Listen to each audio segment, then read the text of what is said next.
तो हाँ, evil dead rise जो है वो रिलीज़ हो चुकी है और अभी से रिलीज़ हुए हुए तकरीबन 10 दिन होने वाले हैं। तो मैं इस मूवी को लेकर एक स्पॉइलर वाली वीडियो बनाना चाह रहा था और इसीलिए मैं काफ़ी टाइम से वेट कर रहा था कि कुछ टाइम हो जाए तो ऑडियंस जब तक इसे देख चुकी होगी तब हम इसकी कुछ ऐसी चीज़ों में बात करेंगे जो हमें मूवी में दिखाई दी, कुछ ऐसे डिटेल्स के बारे में बात करेंगे जो बहुत ज़्यादा अजीब थी और बहुत ज़्यादा डिफरेंट किस्म की थी। लेकिन उन डिटेल्स पर बात करने से पहले मैं बता दूं कि ये वीडियो स्पॉइलर से भरी भी होने वाली है। तो अगर आपने अभी तक मूवी नहीं देखी है या आपका देखने का प्लान है तो इस वीडियो को स्किप करें और मूवी देखने के बाद अगर आप चाहें तो इस वीडियो को देख सकते हैं। तो मैं शर्जिल शेफ, आप देख रहे हैं लेट मी एक्सप्लेन। तो ये वीडियो शुरू करें। तो सबसे पहले अगर इविल डेड राइज की स्टोरी की बात करें तो ये स्टोरी एक नॉर्मल स्टोरी जैसी नहीं है। हमें सबसे पहले ये दिखाया गया कि एक कैंप पर कुछ दोस्त गए हुए हैं जहाँ जिनमें से एक जो है वो इविल डेड वाली बुक जो है वो दी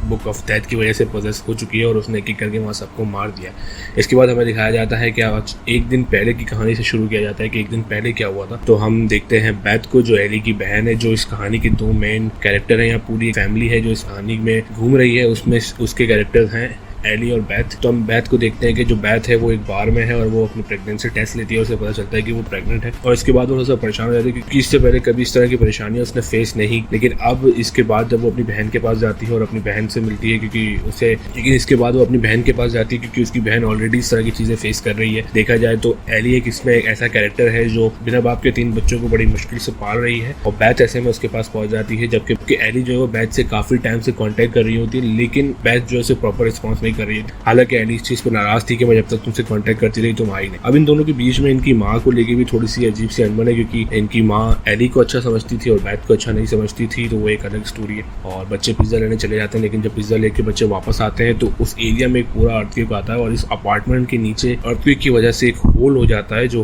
होल इन्हें लेके जाता है एक सीक्रेट किस्म के रूम की तरफ जहाँ पर कुछ अजीब सी चीज़ें पड़ी हुई हैं। एक जीसस का स्टैचू है और इन तीनों बच्चों में से एक डैनी जो है जो एली का बेटा है वो इस गड्ढे में कूद जाता है और जाके वहाँ पे पड़ी हुई सामान उठा लेता है जिसमें 2 रिकॉर्ड्स होते हैं, एक बुक होती है और भी कुछ सामान होता है। लेकिन हमें इन तीनों चीज़ों के बारे में इस मूवी में एक्सप्लोर करवाया गया कि ये सारी चीज़ें हैं। डैनी को इसमें से मिली। डैनी जब ये सारी चीज़ें लेके अपने रूम में पहुँच जाता है और अलग से बैठता है तो उसकी बड़ी वाली बहन जो है उस बताती है कि ये किताब सही नहीं है क्योंकि इसकी पिक्चर्स कुछ ज़्यादा ही ख़राब थी, कुछ अजीब सी पिक्चर्स उस किताब के अंदर थी और उसे देख के खौफ सा आ रहा था। तो उसकी बड़ी बहन उसे कहती है कि ये किताब वापस रख कर आओ और डैनी कहता है कि रात बहुत हो चुकी है, मम्मी हमें बाहर नहीं जाने देगी तो इससे अच्छा है ये कि हम इसको सुबह पहुंचा देंगे। लेकिन इस दौरान डैनी जो है वो किताब खोल लेता है और ना सिर्फ किताब खोलता है बल्कि जो रिकॉर्ड्स उसके पास मौजूद थे 2 अलग फादर्स के जिन्होंने इससे पहले इस किताब को उस जगह पे कैद करा था या उस जगह पे बंद किया था, तो वो रिकॉर्ड सुन लेता है और उस रिकॉर्ड में से एक रिकॉर्ड किसी ऐसे शख्स का भी है जिसने इस किताब को प्रॉपर स्टडी किया था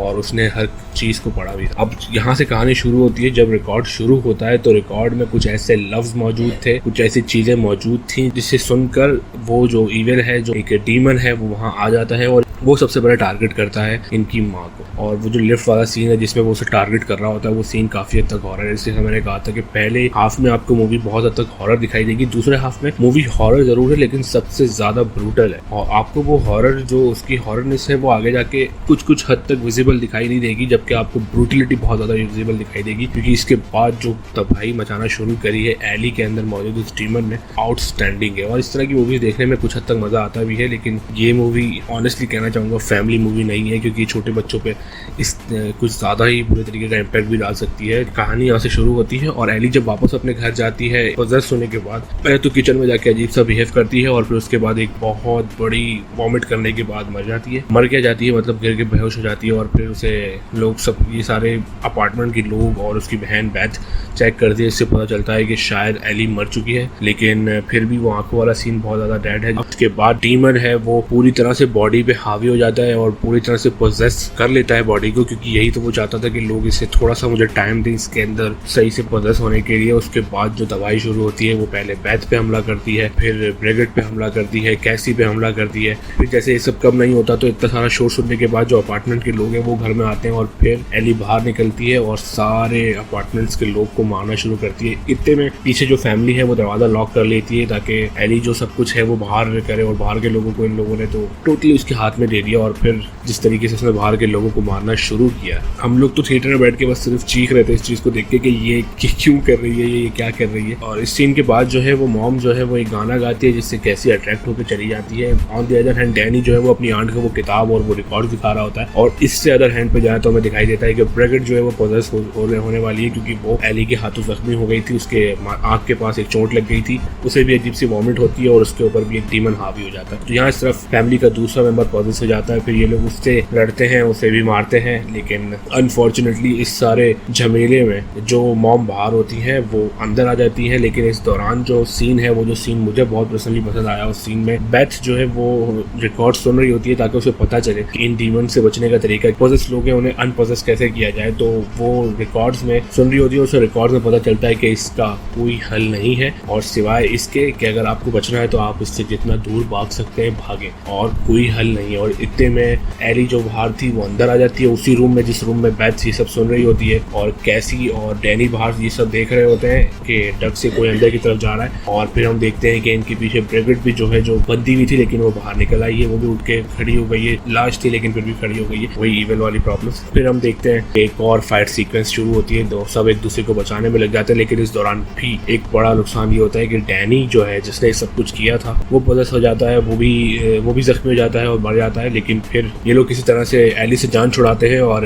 बेथ जो है वो कैसी को लेके बाहर निकलती है और लिफ्ट की तरफ जाती है कि हम यहाँ से निकलेंगे। अब इस दौरान जो दूसरे जितने भी लोग बाहर पड़े थे वो सारे भी पॉजेस हो जाते हैं। अब मैं इस सीन के बारे में डिस्कस करना चाहूंगा, ये किसी डिटेल है जो आप लोगों को समझ में आएगी अगर आपने मूवी देखी होगी। हमने देखा कि बेथ जो है वो सबसे पहले जख्मी हुई थी एली के हाथों, जो चाकू था वो उसने उसके हाथ में डाला, फिर एक और अलग किस्म की चोट भी उसे लगी थी, लेकिन इसके बाद भी पूरी मूवी में बेथ जो है वो पॉजेस नहीं हुई, हालांकि बेथ के पॉजेस होने के चांसेस ज्यादा थे। मूवी के लास्ट में भी बेथ इस तरह से इंजर्ड हुई थी लेकिन उसे फिर भी वो पॉजेस नहीं हुई और आखिर तक मूवी से बच के निकल गई। तो अब जो सिनेरियो है वो ये कि कैसी और बेथ जो है वो निकलना चाहते हैं बिल्डिंग से और वो किसी तरह से पार्किंग लॉट तक पहुंच जाते हैं, लेकिन इस दौरान हमें दिखाया जाता है कि जब वो लिफ्ट से आ रहे होते हैं तो लिफ्ट में खून ही खून भर जाता है। ये सीन भी बहुत अच्छा है और इविल डेथ की मूवीज में इस तरह की सीन्स जो है खून को लेकर बहुत ज्यादा ही किस्म की क्रिएटिविटी की जाती है और इसीलिए इविल डेथ सीरीज जो है वो हॉरर के साथ साथ ब्रूटल मूवीज में भी काउंट की जाती है कि ब्रूटलिटी जो है ना उसमें बहुत ज्यादा दिखाई जाती है। अब दूसरी तरफ मुड़ते हैं तो हम देखते हैं कि बेथ और कैसी जो है वो कार स्टार्ट करने में लगे हुए हैं, लेकिन पीछे की तरफ से वो डीमन जो 3 लोगों से मर्ज हो चुका है और वो तीनों फैमिली मेंबर्स ही हैं, एली, उसकी बड़ी बेटी और उसका बेटा डैनी, ब्रेगेट और एली, ये तीनों मिलके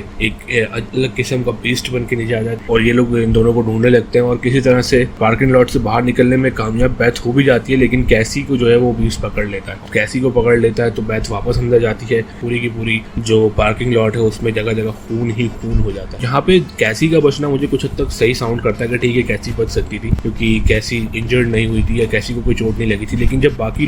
बाकी सारे लोग थे वो इंजर्ड होने के बाद पोजेस हो गए, बेथ क्यों नहीं हुई? बेथ को भी तो पोजेशन होनी चाहिए थी क्योंकि वो तो सबसे पहले इंजर्ड हुई पर उसे नहीं किया। अब ये पता नहीं कहानी में कोई लूप होल है, खैर इग्नोर करते हैं। फिर इसके बाद हम वो लड़की देख जो हमें सबसे पहले दिखाई दी थी कैंप, वो पार्किंग लॉट में आती है और फिर वही होता है, वो जो डीमन जो एली पर हावी था वही डीमन एक और फीमेल टारगेट को देखता है और उस पर हावी हो जाता है और यहाँ से आगे कहानी कैंपस वाली सीक्वेंस में चली जाती है जहाँ पे एक दोस्त पॉजेस थी, उसने अपने सारे दोस्तों को मार दिया, जो हमें मूवी के फर्स्ट हाफ में दिखाया था बिल्कुल स्टार्ट में कि एक कैंप पे कुछ दोस्त एक दूसरे को मारते। दूसरा ये कि मूवी के आने से पहले इस चीज की खास अफवाह थी कि ब्रूस कैम्बल जो है वो इस मूवी में एक छोटा कैमियो देंगे या शायद किसी सीन के लिए मौजूद होंगे, लेकिन ऐसा कुछ हुआ नहीं। वही वाली बात है, लोगों को नॉस्टैल्जिया वाली फीलिंग तो हर मूवी में चाहिए और आजकल लोग नॉस्टैल्जिया को ही काफ़ी अपनी मूवीज़ में यूज़ भी कर रहे हैं। और इसके अलावा अगर हम इस बुक के बारे में बात करें, जो बुक हमें इस मूवी में दिखाई दी गई है वो उसका नाम अलग से द बुक ऑफ डेथ बोला गया है। वैसे बुक ऑफ डेथ नेक्रोनॉमिकॉन को ही बोला गया है, लेकिन नेक्रोनॉमिकॉन और बुक ऑफ डेथ दोनों दिखने में सेम नहीं है, तो मे बी पॉसिबल कि नेक्रोनॉमिकॉन जैसी कोई और बुक है या शायद नेक्रोनॉमिकॉन है क्योंकि इसको नेक्रोनॉमिकॉन के नाम से बुलाया ही नहीं गया उन दोनों रिकॉर्ड्स में। जबकि हम अगर इससे पहले वाली मूवीज में बात करें उसमें नेक्रोनॉमिकॉन के नाम से इसे 2-4 बार बुलाया गया है, भाई यहाँ इस पूरी मूवी में कहीं भी नेक्रोनॉमिकॉन कहकर इस बुक को नहीं मुखातिब किया गया, तो शायद ये बुक नेक्रोनॉमिकॉन नहीं है। और हाँ, इसके सीक्वल के बारे में भी कोई खास कंफर्मेशन कहीं से भी मौजूद नहीं है क्योंकि ना डायरेक्टर्स ने कुछ बोला है ना ही स्टूडियोज ने कुछ बोला, लेकिन कुछ थ्योरीज ऐसी हैं कि इसकी जो सीक्वल है वो सेटअप करेगी